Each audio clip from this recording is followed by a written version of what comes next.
So bright! Autophiles, illuminated at night. Night review. This is our second night review, right? I kind of like night reviews. I like. Maybe we should do more night reviews actually.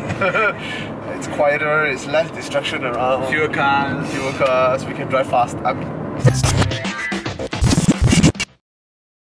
Autophiles, we're in a Mazda CX-5 2-liter new model. I didn't drive the previous model. I love the way the previous model drive.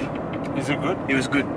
The steering was the only steering in all the that SUVs had feedback, that had proper feedback and super accurate. The engine, even though it was a bit underpowered, it felt very like sprightly, like yeah, let's rev. And the most important thing, I mean, besides the suspension being actually very well tuned, the Tiptronic on the transmission, they actually got it right. Oh, the previous model? They got it right.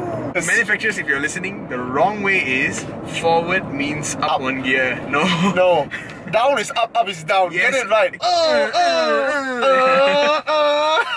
So anyway, the first CX-5 was a surprise. We've never seen CX-5 before. We've never seen Mazda so popular before. Yeah, Mazda has never been this popular ever.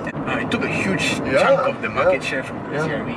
There's the 2.2 diesel, which we have a review. We test driven it. That's the most expensive one. Yes, that is a full spec, the only one with all-wheel drive.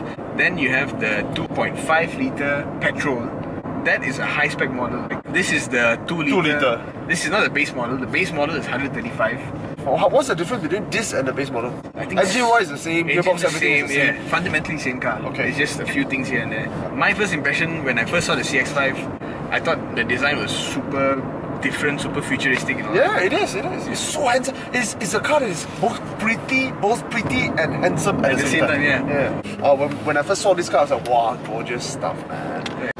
I can say the back, I really fell in love with it. The front is tidied up. I've always felt that the first generation front end is not that... Yeah, it kind of looks... Something's missing, right? Something's wrong about it. A bit rabbity.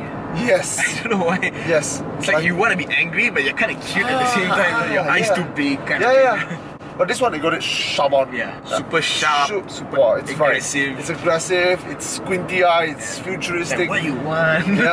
So, performance, right? This engine is a front wheel drive, 9.4, 2 litre. No turbo. Direct injection. How many horses? 162. 162 horses. How many torque? 200 plus a bit. Yeah, 210 I think. So it's very average tuning, to be honest. But how heavy is this car? This is 1572. Wow!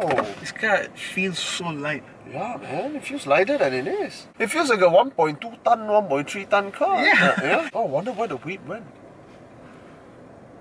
But anyway, it's a 6-speed automatic. It's conventional automatic, and that's a good thing. So overall, it's a very average setting on paper. Yeah. But the tuning is what really makes it stand out. Correct. And then on top of that brilliant tuning is the suspension. Very few things drive this nimble, right? Yeah. And feels this light and so eager to go. And I have to say about the steering, it feels so good. Yeah, the cover they used, it feels the feel is so good. Yeah, it's like Napa. It's like Napa leather. It's soft to touch. There's so much grip on it. Yeah. The thickness is just right. It's from a Japanese maker, and you're paying 130,000, and you get this steering feel. But also the suspension. I have to commend the suspension because it feels light, but it doesn't feel uncomfortable. It has a certain plantedness, a certain firmness, but it never felt bulky. Yes. Look at that. Look at the way. And it's not bad. It can absorb all these speed bumps. You're right. Yeah. It is actually quite capable of being zoom. It never discourages you from going slow. Yeah. I like this car because I'm a relatively fast driver, but I'm not very fast. I'm not aggressive, but I'm fast.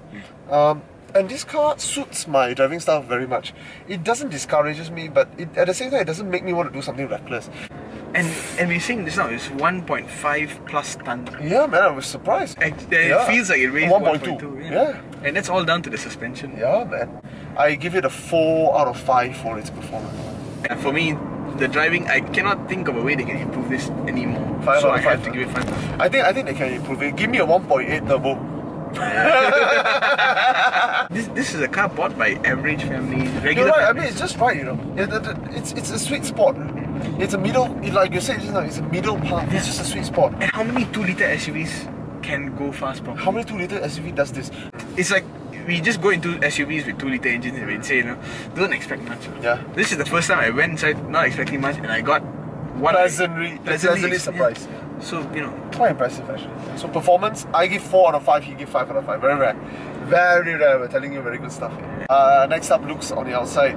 Motorcyclists pass by and they're like, He's made it lah. he's made it. This is like Lexus level. Yeah man. Yeah, man. But it's not. It's 130,000. Dude, yeah. Why does it look so expensive? I don't know. It just looks so expensive. It looks so good. Right? So looks wise on the outside is very good. On the inside, there was some attempt to make it feel premium. Yeah. Stitching up here, stitching down here, layers. Yes. Putting the aircon down here instead of on the top here. And then you see the speedometer, how the light fades away from the center. Yeah. I think it's quite premium actually. For a car this price, you're getting the feel of something manufacturers charge double for. Yeah. 4 out of 5. 4 out of 5. Value, yes. I would say if you're looking for an SUV, medium to small size, buy this one. This is the number 1 choice. There are things in the SV in terms of performance I like more. It's more robust. You can't deny that. Yeah, and it has a confidence. It has a confidence that you don't really get in Japanese car, and I think that's what surprises us. The plantedness. Yes. Whereas this is agile. It's very agile. I have to really give it to Subaru and Mazda. They produce really competent competitors. It's just that the Mazda CX-5 inch forward a little bit. It feels a bit bigger, is it? I think it is because it has, I think, also wider mainstream appeal. Yes, I think it's the packaging. It looks better. Yeah. It packaged better, and most importantly, I think resale value was surprisingly good for CX-5. So value-wise, I want to give it very high marks. Yeah. But I'm withholding my judgment because I want to test out the CRV. Because these two are they're neck and neck. Yeah. When you're buying a car of this segment, these are the two main considerations. And you know Honda are pretty good at packaging. Yeah. They will out-package the hell out of you. Yeah. To the point where they will show you your running costs in the website. Show you this is how much you're going to spend. So, value-wise, I will give it 4 out of 5. I would disagree with you. It's going to be a 4.5 out of 5.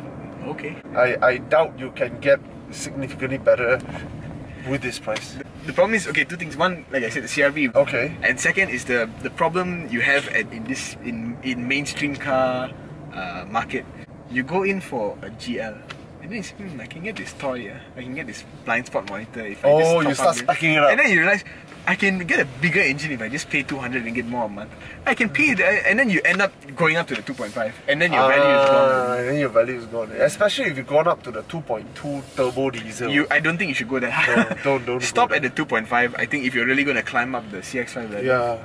Autophiles very rarely get so impressed with the car. Yeah. It always happens at night. Yeah. Well, signing out. Autophiles signing out. CX-5. CX-5.